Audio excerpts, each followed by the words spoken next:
Welcome to the Crochet Business School podcast.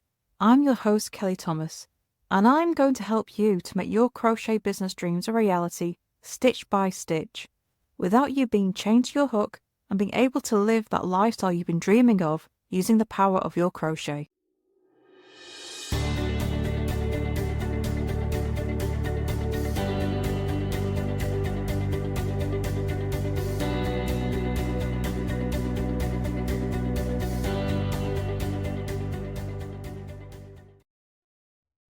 Let's talk Facebook groups. So, you might have heard me talk about my own group before, the Crochet Business School community, and I put it on pause. And today, I've made the decision to close it completely. I'm going to archive the group, which means I will only have a Facebook page. But does that mean that I think Facebook groups aren't worth it anymore? No. A Facebook group and making it work, it does take work, but if you get the strategy right, they are absolutely worth it. Facebook groups are a fantastic way to advertise your crochet to an audience who are interested. Essentially, a Facebook page is your shop window. Your Facebook group is inside the shop. You've used your page to entice people in, they join your group, and there you get to have a better conversation because people are more likely to get notifications that you've posted in a group rather than on a page. They are more likely to see your content in there. They can also post their own questions. They can post their own reviews, show off what they've got from you, what they've made using your patterns. It's a great way to foster a community. But you do have to put the work into them. Now, I've made no secret that social media is not my strong point. It never really has been. I much prefer, communicating with my podcast, with my newsletter, with my blogs. Social media becomes bottom of my list. And because of that, my group just didn't get the attention it needed. And the Facebook algorithm means that if you don't keep up interaction in that group, if you don't keep up your own posting within that group, the algorithm is going to say that it's a group no one's interested in. And it won't show up in people's feeds anymore, they won't get notifications for it anymore. And it is really hard to wake up a group that's just gone stale. And because my community group was the bottom of priority list, I wasn't posting very often, I wasn't using it the way it needed to be. It meant it just went stale. My group is now dead as a dodo, and there's no waking it up. So I've decided to close it completely. I'm in the process of removing all the links to it off my website, off my blogs, my podcast, everything. So I've got to find all them and get rid. Because even if I do decide to start a Facebook group again, waking up one that's gone quiet, you can hear a pin drop in there, it's very, very difficult. It's far easier just to start a new group and start all over again, which means the links I have wouldn't work anyway, so I need to get rid. But that doesn't mean Facebook groups don't work. But you do need a strategy for them. You do need a purpose behind them, and you do need to put the work into them. So if social media is your thing, and you love being on there, and you love chatting away with people and showing off your crochet, then Facebook groups are fabulous. They are going to work great for you. But they do need your time. It doesn't mean they need tons of time, it doesn't mean you have to be in there every minute of every day, but you do need to be consistent And you do need to post content that members of that group are going to respond to. It needs a plan. When I originally opened my own group, the plan was to encourage people to sign up to my newsletter, to advertise this podcast, and to talk about, how you can make income from your crochet through recurring revenue, like patterns, courses, and just give general tips. But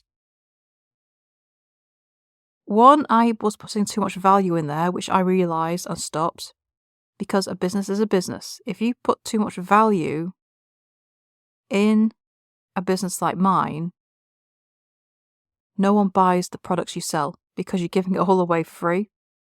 So I had to stop that. And then I kind of stalled. And that's when things began to die off. If you have a Facebook group, you can absolutely sell in it. Some groups are gold mines. I follow several marketing people on Facebook, and one of them, she makes tons of sales from her groups. She reckons about 80% of her sales come from Facebook groups, which is an incredible number. The other 20% come from her email list. A Facebook group run well is very profitable.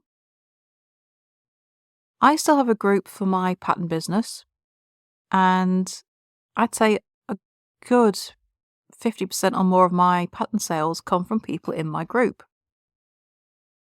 The only groups I now have for Crochet Business School are those attached to my membership,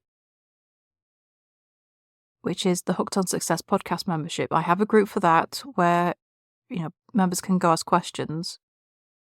And actually, once I finish this episode, I'll be going to record one for there about strategies you can use to make your Facebook groups work for you. Because there is a whole raft of ways you can make Facebook groups pay their way. But they do need a strategy. They need a purpose. And there needs to be more than, here's what I have for sale, come by.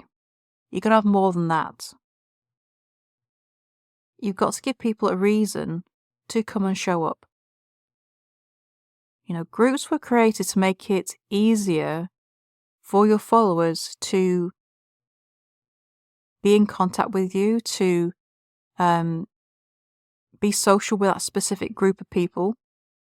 They have an advantage over pages because you do get more notifications about group content versus page content. You're more likely to see posts from groups that you follow in your feed rather than pages. So there is a definite advantage to you having a Facebook group. If Facebook is the platform for you, then a group is something you should seriously consider. But you've got to keep it active. You've got to keep people engaged. You've got to keep people coming over. You don't necessarily need people to post in your group. That's one of the great things about pages. People can submit their own posts to be published on there. But you don't need that happening to have a really good, engaged, active group. And a lot of groups keep going just because people are chatting in the comments. And people will post their opinions, they will answer each other and pose questions to each other in the comments of your post, which is a great thing because that looks really good to the Facebook algorithm. And it's a great way to foster community as well, which is the other great thing about groups, is that it does create really nice communities of people who start to get to know each other. They will recognise each other, follow each other, support each other. And you get this lovely community growing, which is great for you as well, because then you get this wonderful group of fans who love to come to your group to see what's going on. They will see your crochet, they will start talking about it, and to each other as well. And it's a great way to just foster a nice space for your audience. And of course, you get to advertise your crochet in there as well. But you can't just advertise what you have for sale. You've got to have this content that is going to encourage these discussions. Or you've got to have something going on where you're encouraging people to submit their own posts. The one thing I would say about groups, though, is that you do need to moderate them. You can turn on the moderation of posts, which means if someone submits a post, it sits there waiting for you to approve it to be published. If you don't have that feature switched on, you really should, because you can end up liable for what people post in your group. And if you don't have moderation on, then anything can turn up.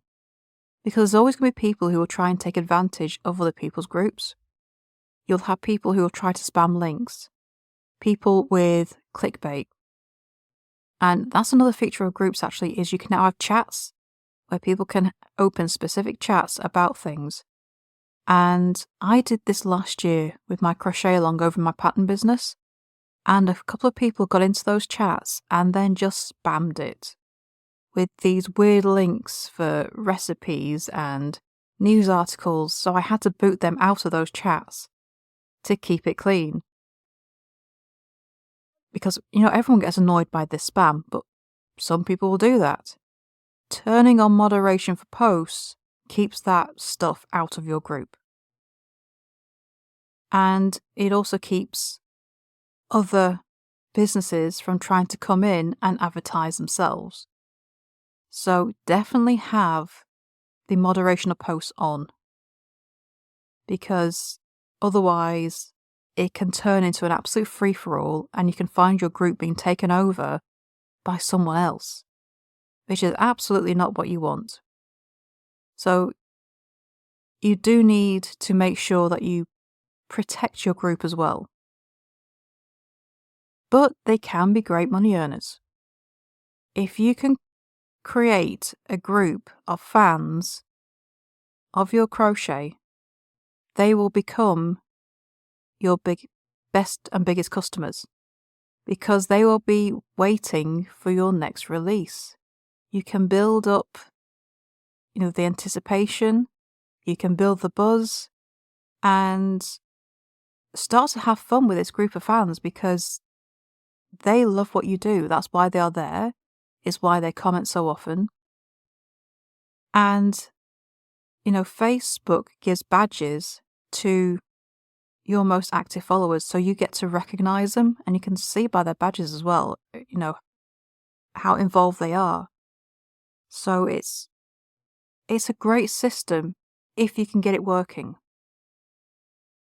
But you do need to put that time and effort into it. So if social media is not really your thing, then the chances are a group is not going to work for you. Which is why mine hasn't worked for me. It has attracted a lot of people. There's over 700 people in that group. And I'm going to have to... I don't think I had to remove them all. I think it's only after a certain number. I think it's over 1,000. You have to start deleting people one by one. I think under that number you can just archive it. So that's what I'm going to be doing. I'm going to archive the group, which is a scary prospect in itself, but I also know that I can't wake this group back up again. It will be incredibly difficult, and I do not have the time or the inclination to do that. If in the future I come back to wanting a Facebook group for Crochet Business School, I'm going to be better off starting a brand new group.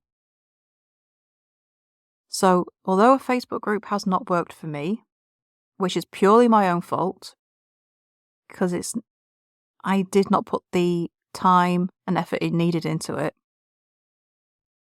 It did not work for me, but if social media is your thing, then a Facebook group can be a fantastic way for you to get sales. But you've got to put that effort into it.